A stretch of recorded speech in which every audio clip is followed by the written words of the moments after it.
Our next speaker will be the redoubtable Rex Bradford, and I'll let you tell him what he's going to speak about. You should be aware that he is has, along with the AARC, put 1 million pages of records on a disc, and it's available for researchers for a price, and it is absolutely phenomenal. It's a library, an entire library. 1 million pages can be instantly accessed, and the indexing and cross-referencing is superb. I should let him tell you about it, but he can tell you a little bit about it and then get into his talk. And I'll let him describe what his talk is going to be about. Okay.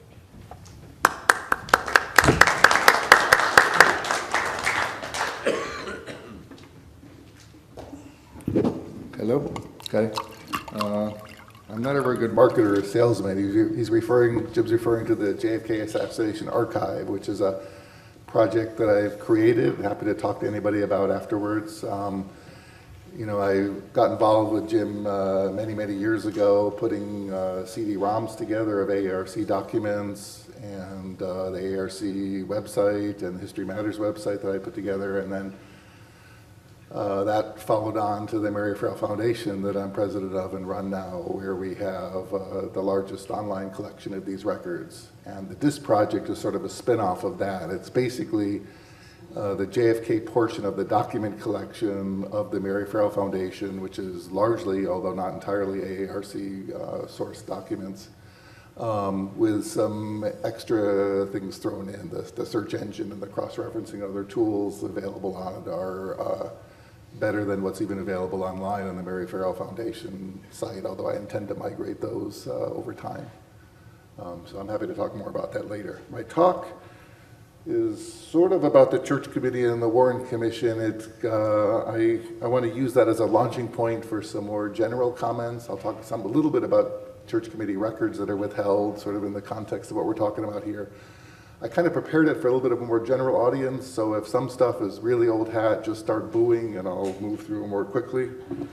I want to start with a little bit of background. Although we'll go through it quickly. Most people here probably know about the Church Committee somewhat. They were an organization that came out in the aftermath of Watergate, which took on a large-scale review of abuses of intelligence agency operations, CIA and FBI and others as well.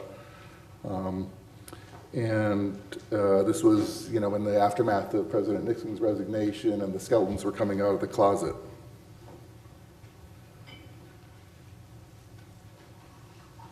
Is this clicker supposed to work? Oh. Okay. So two aspects of the committee's work are of particular interest to this morning's discussion, and the first of these is CIA assassination plots against foreign leaders, including Fidel Castro and Patrice Lumumba and others. There was, as some people may know here, a parallel investigation led by Vice President Nelson Rockefeller with former Warren Commission staffer David Bellin as his executive director. And pointer here, I brought one actually.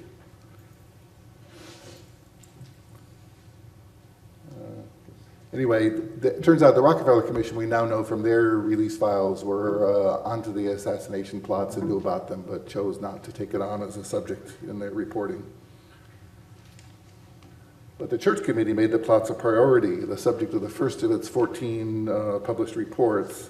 They examined the somewhat thin paper trail and then took a great number of depositions of CIA officers and other people from the field, and got into the genesis of the plots and who organized them and the whole topic of what they themselves termed plausible deniability.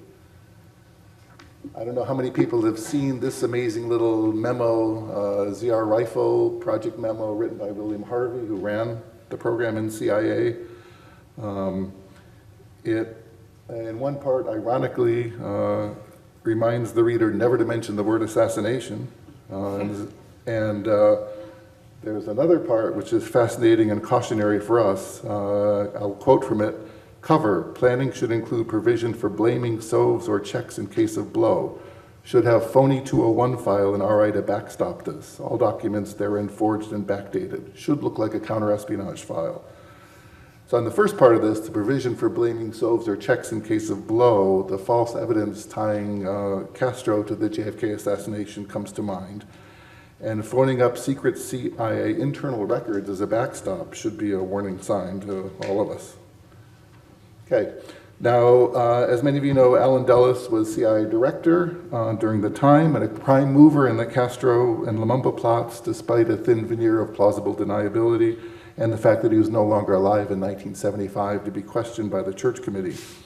And Dulles was, of course, also one of 7 Warren Commissions.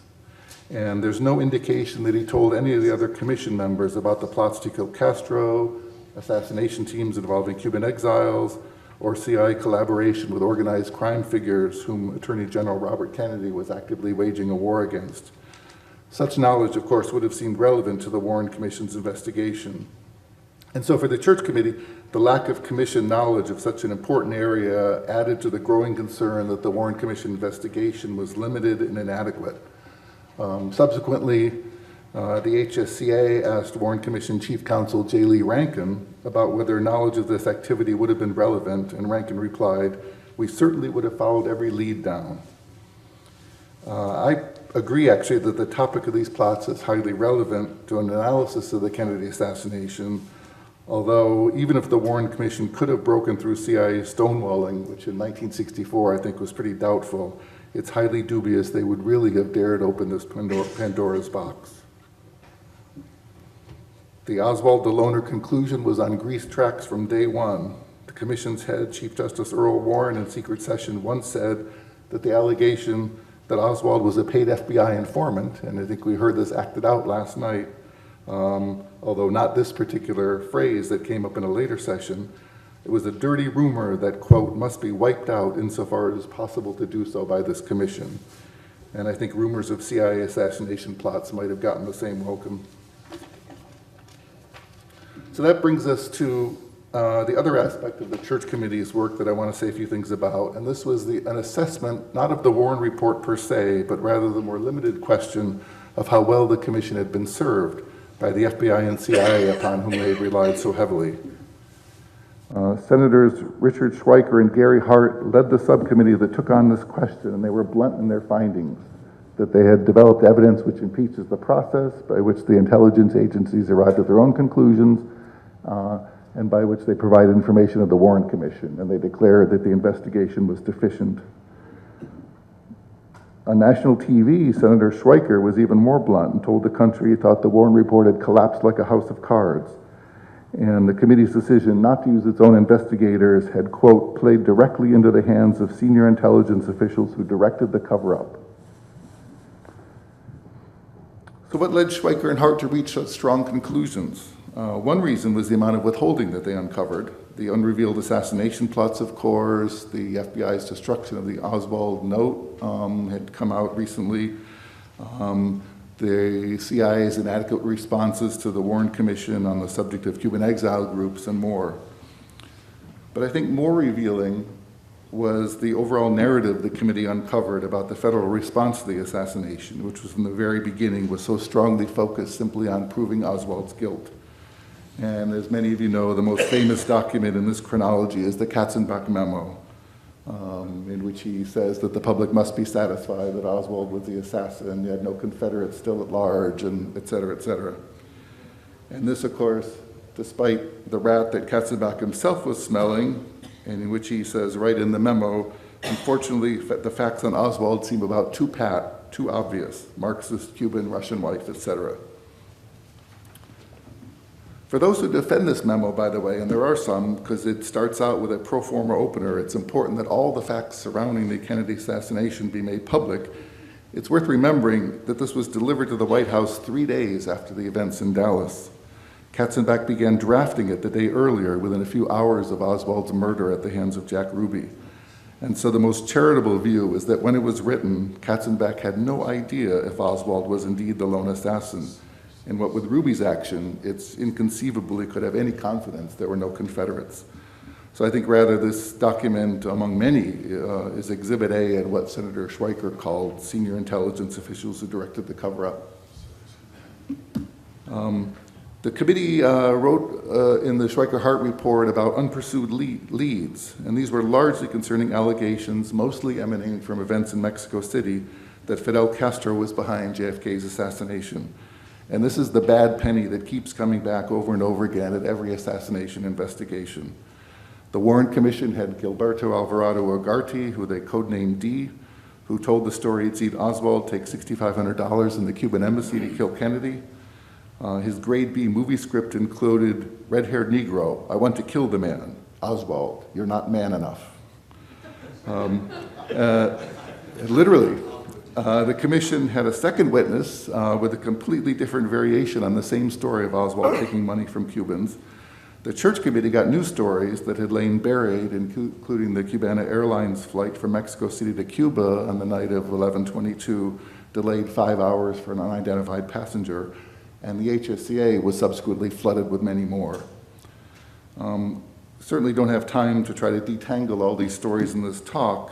I want to mention one of them. Some of them have fallen apart completely.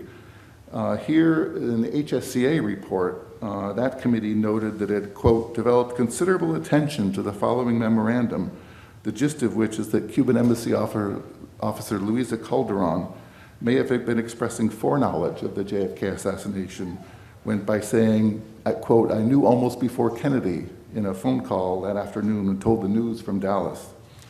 It's kind of thin evidence at best to devote considerable attention to. And it's a pity then that the CIA didn't appear to share with the HSCA what I came across in release files, which is the transcript of an earlier phone call from that same afternoon. And in this one, Calderon is first told the news of JFK's assassination, and she expresses surprise and says, it is a lie, and asks who.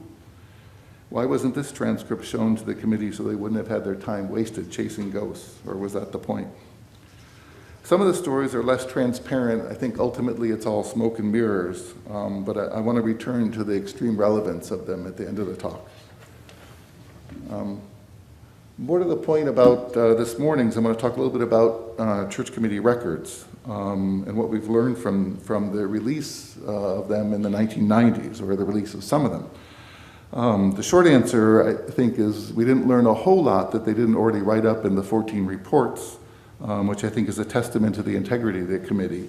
But also the problem is the paucity of church committee records that did get released. Now, the church committee, it's probably too small to read, but they engaged in wide-ranging investigations. That's the titles of their 14 reports, including domestic surveillance programs, mail opening, the FBI's COINTEL program, harassment of Martin Luther King, covert action in Chile, and much more. And the records from all these investigations, documents, interview transcripts, etc., are all simply sealed to this day. On the obviously relevant topics of the CIA assassination plots against Castro and the subcommittee on the Warren Commission, there were about 50,000 pages declassified in the 1990s under the JFK Records Act. About 10,000 pages of those are interview transcripts, and the rest are documents which range from copies of Warren Commission files to some much more interesting things like unpublished subcommittee reports about investigations into Oswald in New Orleans. Wendell Roach of the Immigration and Naturalization Service in a phone call told the church committee that, quote, I've been waiting 12 years to talk to somebody about this, and went on to say that he saw Oswald around frequently and that Oswald had an office in and then was cut off by a staffer in favor of an in-person interview. And that interview is not among the release files. So how complete or incomplete are the church committee files that we do have on those particular topics, the JFK assassination and the larger assassination plots? And it's hard to know precisely, of course, but I think the clear evidence is not very complete. I went through an exercise several years ago. I went through the two reports, the assassinations report and the Schweiker-Hart report on the Warren Commission. I had at the time the full set of declassified transcripts of depositions, which the ARC, thanks Jim, had obtained from the National Archives. We had first made a CD-ROM of those available, and they're actually now all available online. And so I simply went through the reports and all the footnotes and listed out every deposition for which there was not an accompanying transcript in the release files. And this is what I found. Referenced in the Assassinations report, but missing from the files, are 6 interviews of 3 witnesses related to the Lumumba assassination, 9 related to the Castro plots, 2 on the Trujillo assassination, and 15, all of them, I think, on the murder of General Rene Schneider of Chile. On this last set, perhaps Chile in 1970 was deemed out of scope, but missing depositions on the Castro plots from CIA officers like John McCone, Sheffield Edwards, Desmond Fitzgerald's assistants, and others. And even on the report on the Warren Commission, there are a few which are missing, including Ted Shackley, the head of JM Wave, CIA Deputy Director of Plans Thomas Karamessines, an unnamed intelligence officer, and an FBI supervisor involved in the investigation. And I think there's more. If you remember the phone call memo referencing Wendell Roach of INS I showed a moment ago, in another phone conversation, Roach added that he was involved in surveillance of David Ferry and his group, and that, quote, Oswald was known to be one of the men in the group. Now, there is a separate memo available which is composed of notes on the testimony the committee did take of Roach on December 9th of 1975, but that testimony itself is not in the files. And Roach was not the only person in New Orleans that the committee talked to for which the record has holes.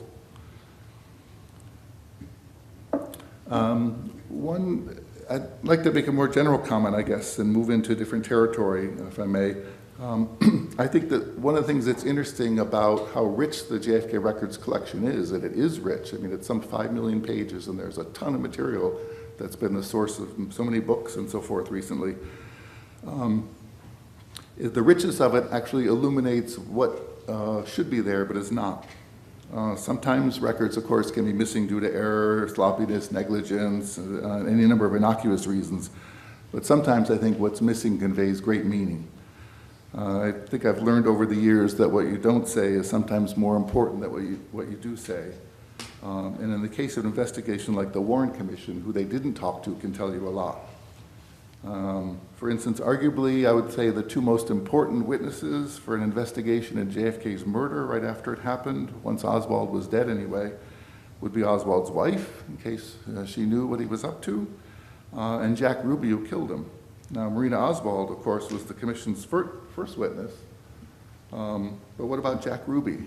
Many of you may know this already, but in case you don't, the fig leaf excuse for not immediately interviewing him, that he was in the middle of a trial, evaporated on March 14th, and it took nearly 3 more months before his sole interview on June 7th. While the Warren report was literally in draft form, Warren and others flew to Dallas to talk to Ruby in jail.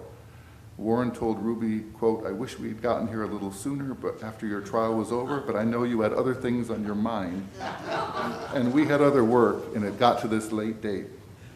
Ruby begged to be taken to Washington and said, my life is in danger here, and expressed reluctance to go on speaking. And Warren responded, and this has been in the transcripts since 1964. I think I might have some reluctance if I was in your position. I think I would figure it out very carefully as to whether it would endanger me or not. I want you to feel absolutely free to say that the interview is over.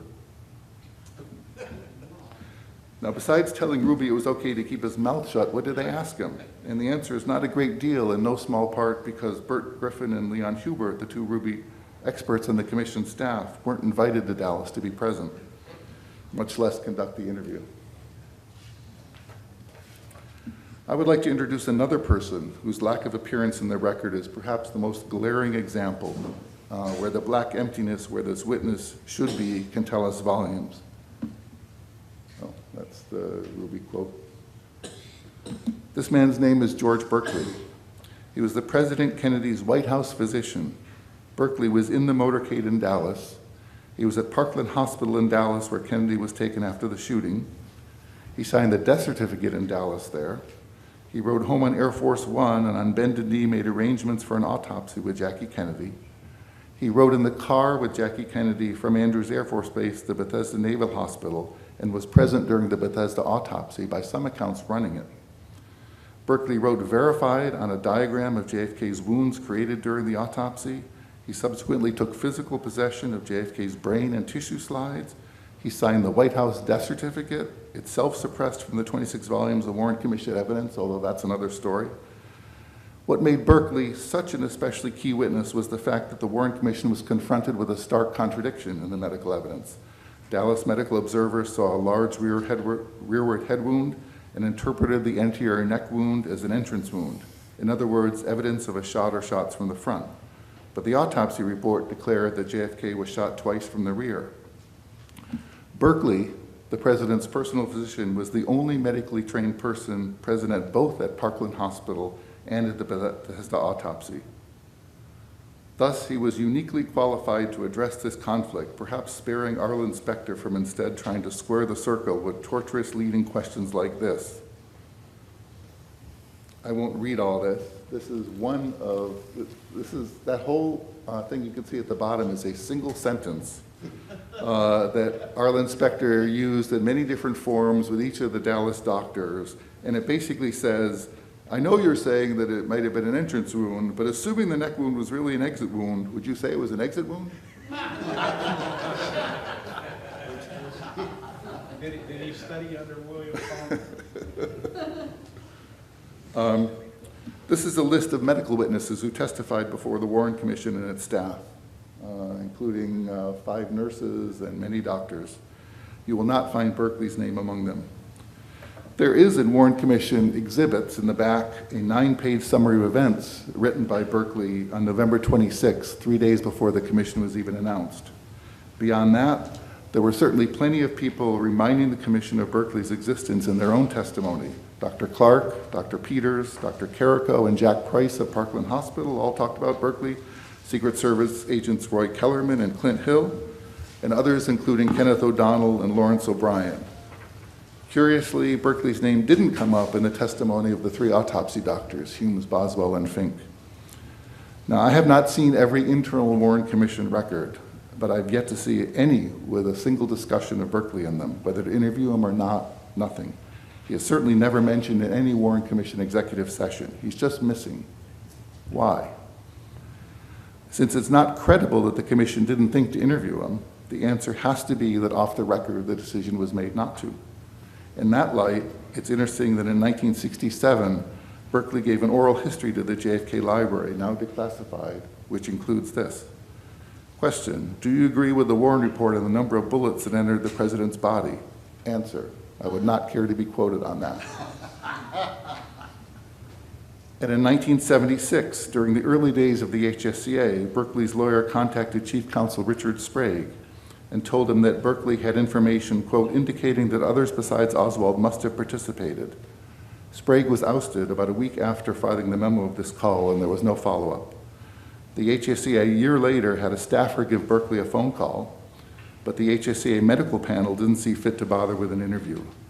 By then, the HSCA committee had learned a lot more about Burkley's involvement in the transfer and disappearance of JFK's brain and other autopsy materials, which makes it all the more incredible that he remained essentially a missing witness. The last hole in the Burkley record is the files of the lawyer who contacted the HSCA back then on Burkley's behalf. With Burkley deceased, the Assassination Records Review Board in 1997 sought the family's permission to obtain the lawyer's files to see if anything more might be in there. And after initial verbal consent, the family changed its mind. So anyway, it must be clear by now that I believe not only that the Warren, yes? One member of the family changed her mind. Okay. So it's clear by now probably that I believe not only that the Warren Commission got it wrong, but that there was no accident.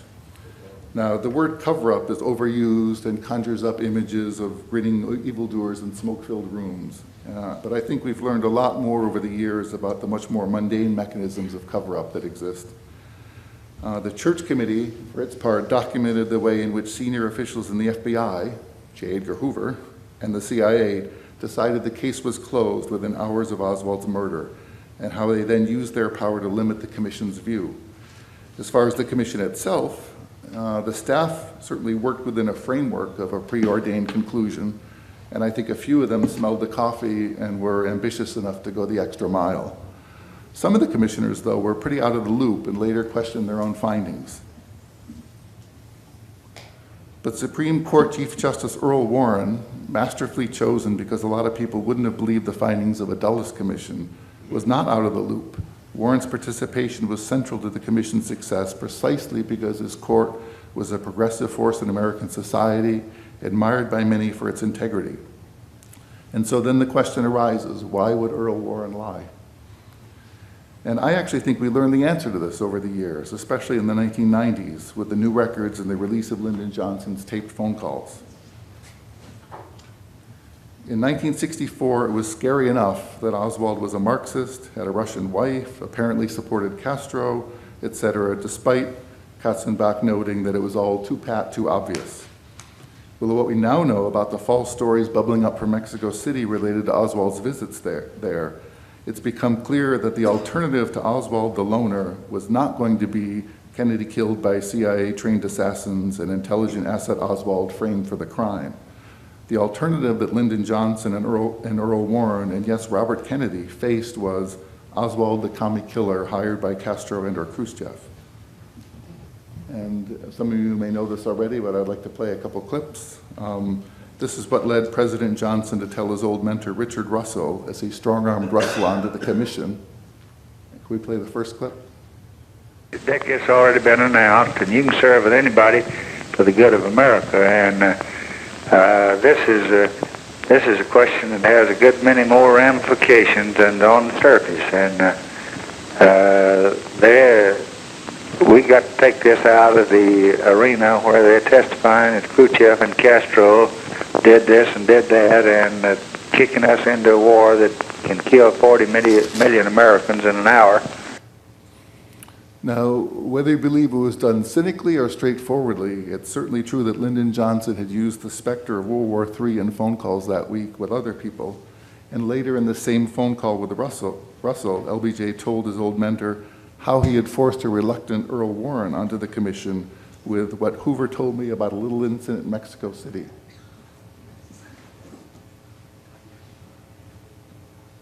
Can we play the second clip? Well, you want me to tell you the truth? You know what happened? You know what happened? Bobby and them went up to see him today, and he turned them down cold and said no. Yeah. 2 hours later, I called him and ordered him down here, and he didn't want to come. I insisted he come. He came down here, and he told me no twice. And I just pulled out what Hoover told me about the little incident in Mexico City, and I said, now, I don't want Mr. Khrushchev to be told tomorrow and be testifying before camera that he killed this fella and that Castro killed him. And all I want you to do is look at the facts and bring any other fact in here and determine who killed the president. And I think you'd put on your uniform, World War I, fat as you are, and do anything you could to save one American life. And I'm surprised that you, the Chief Justice of the United States, would turn me down.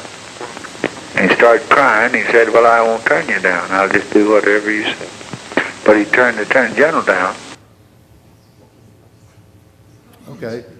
So I guess on this 50th anniversary of the Warren Commission, I would like to sum up by saying that barely a year after the Cuban Missile Crisis was over, the Commission's primary job was making sure that the evidence, real or falsified, including all those phony stories that have plagued every investigation and reinvestigation, didn't lead to World War III. I personally believe Warren was smart enough to smell the rat that Katzenbach smelled, but he was still in a box. So, why would Earl Warren lie? I think the answer is simple: for the good of the country as he saw it.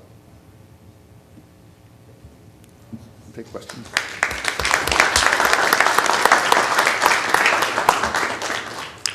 Paul Kunstler of Washington, D.C.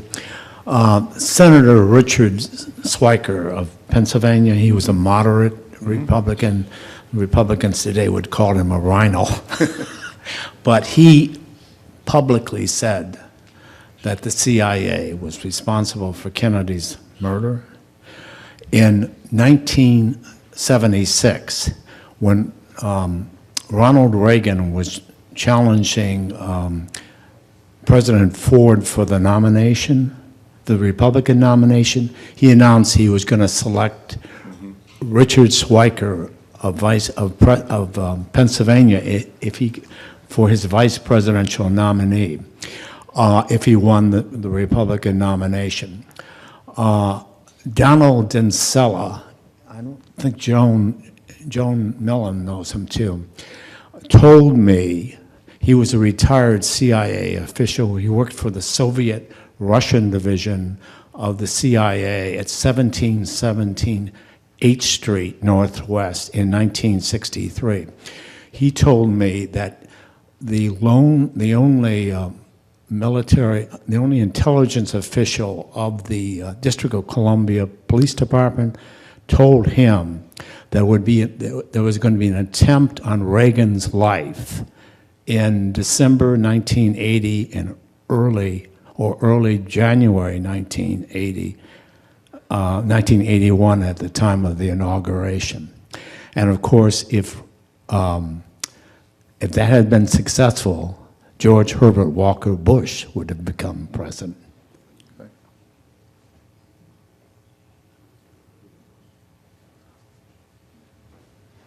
Mr. Bradford, what was the little incident in Mexico City? I think it's never stated there, but from the context of the chronology, I believe it's talking about Alvarado, who had the one with the story of $6,500 being passed to Oswald at the Cuban embassy to kill Kennedy, because that was in play still on the 29th at that point, although it was only one of several stories that began to be in circulation. But why would that have an influence on Warren's decision? I mean, it sounds like some kind of blackmail against him personally. No, I don't think it's against Warren personally. I think what's going on is that leadership in the country, including people like Earl Warren, are being told that there's this evidence, and whether they had any idea in their own minds at that point whether this evidence might be true or false, it almost doesn't matter, right? There's going to, without the Warren Commission, what was going to happen is the Congress had already announced that there were going to be hearings. The Senate Judiciary Committee was going to be having hearings. The House was going to be having hearings.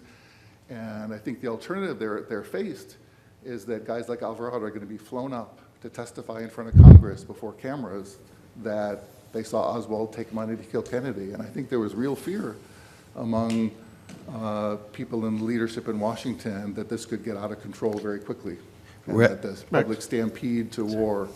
And I don't mean to say that everyone who used these stories was doing it openly and honestly, but that nonetheless, for guys like Earl Warren, he's not part of the plot to kill Kennedy. I think that's what he's faced with as stuff coming down the tracks at them. Rex? Just regarding that particular statement, when you look at it, and in some places you see just the truncated version where he says, I told him about a little incident down in Mexico City, and he started crying and said, I'll do it. And then the longer statement, which is more common now, where you see it in the context of this. But he's talking to Russell, right, in that statement, He's Richard telling Russell. the story Right. about Warren, right? But does Richard Russell know what he's talking about when he says a little incident? Because when you say J. Edgar Hoover dug up a little incident down in Mexico City and he started crying, I understand the context of the longer statement, but is he assuming Russell knows what he's referring to? No, I don't think Russell at that point. There's certainly in the phone calls, he didn't tell Russell the details of that incident, no. The reason I ask is because when you talk about J. Edgar Hoover, we were just saying this, when you talk about J. Edgar Hoover digging up a little incident and somebody start crying, Russell would normally assume what everybody in the U.S. Senate did was, because they all assumed that Hoover had stuff on all of them. No. No, I mean, it's in Mexico City. It's not a story about Warren. No, but Russell doesn't know anything about that reference. Don't assume that. Russell was pretty well aware of what was going on. He said in one of the transcripts, I've got whether it's the June 22nd or January 22nd or January 27th, he says the CIA is on top of everything. They are way ahead of the game on this. He was quite aware of what Yeah, well, I think what Russell may have known is unclear, but I don't think it's necessarily important for that story. You know, Russell's already been strong-armed to the commission. By this point, he's already knuckled under with just LBJ hammering him that I don't care, you've got to do this for the good country, you're on the commission, damn it, and that's it. And he's already knuckled under. And this is the very end of that same phone call in which Johnson is basically telling this bragging story about getting Warren onto the commission. And So you do interpret that story as for no purpose other than bragging? Yeah, they're old friends, and I think the very end of it is, but he turned the Attorney General down. You know, you can't resist at the very end saying you turned Bobby down, but not me. Look at Mexico City, a new analysis that John Newman did at a JFK Lancer conference in '97, I think. Look, Mexico City, Bacchus, Newman, you'll find it. You talked about William Harvey and the possibility of blaming the Soviets or the Czechs in case of blow, the phony 201 files which Oswald had. William Harvey, with his close relationship to John Vasselli and the CIA and the mafia plots, in addition, William Harvey's hatred of Bobby Kennedy and the Kennedy administration, do you think he could have been directly involved in any assassination planning for Kennedy? I guess I'll just say he's a person of interest.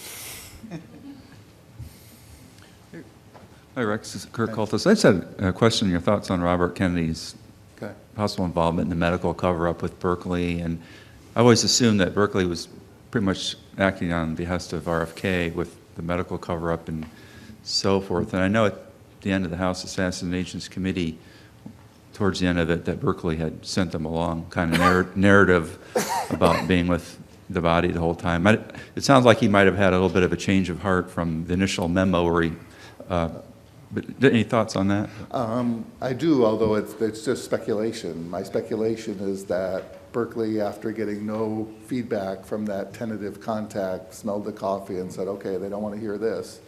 And then he got a essentially pro forma phone call from a staffer, which there's notes written up in the HSCA medical files that were released by the review board, which has very little in it. And then later, he signed an affidavit for the HSCA. And if you read that affidavit, it's simply amazing.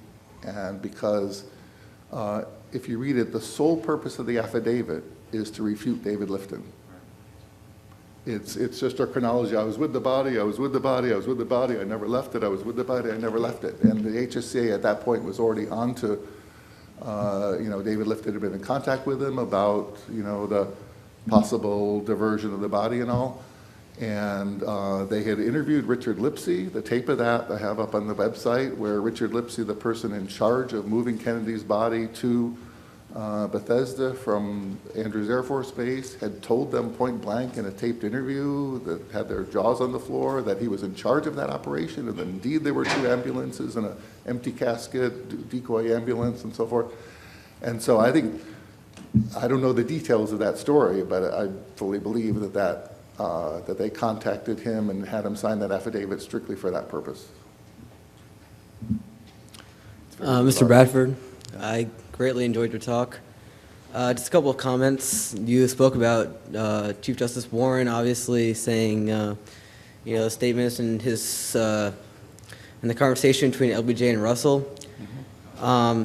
Richard Russell was, as most of us know, later someone who came out said the Warren Commission, we basically got it wrong. We got it wrong about the ballistics. We got it wrong about Oswald. And just something that I find interesting. There was 4 out of the 7 original Warren Commission that would come out at some point. Others say we got some things wrong or we got everything wrong. And Russell was the biggest proponent of that. He always was saying, the ballistics, we messed that up, and Oswald's background, we didn't get that right, or we were lied to. So, I think Russell he refused a few times unsuccessfully to serve on the commission, saying he had no time. He was probably the most absent of the commissioners during the hearings of testimony. He was basically tried to keep out of the loop and was fairly out of the loop, but although he did come flying in at the very end to grill the heck out of Marina Oswald at one final session, because he basically didn't believe a lot of stories, in particular the story of the finding of the pristine bus ticket that was the what the Warren Commission used to finally put Lee Oswald in Mexico City was found under suspicious circumstances, you know, months after the FBI had scoured all of Marina's possessions, and he grilled her on that. I guess, you know, he was in touch with Harold Weisberg. Jim Lazar would know a lot more about the story than me, and that's where he got some of his information from, but he certainly was among the Warren Commissioners that questioned their own work. Yeah, one other remark, briefly. Talked with the church committee, and one of the church committee's most shocking findings, in my opinion, was that the CIA, they discovered, I'm not sure all the details, but they discovered the CIA was working on and successfully, I believe, created a heart attack gun. And that was a gun that you could basically shoot someone, make it look like they had a heart attack and died, so that was a major revelation they found. Very, very. I think that picture I showed, I think, was a poison gun. I don't know if it's what you're talking about or not, but okay, thanks.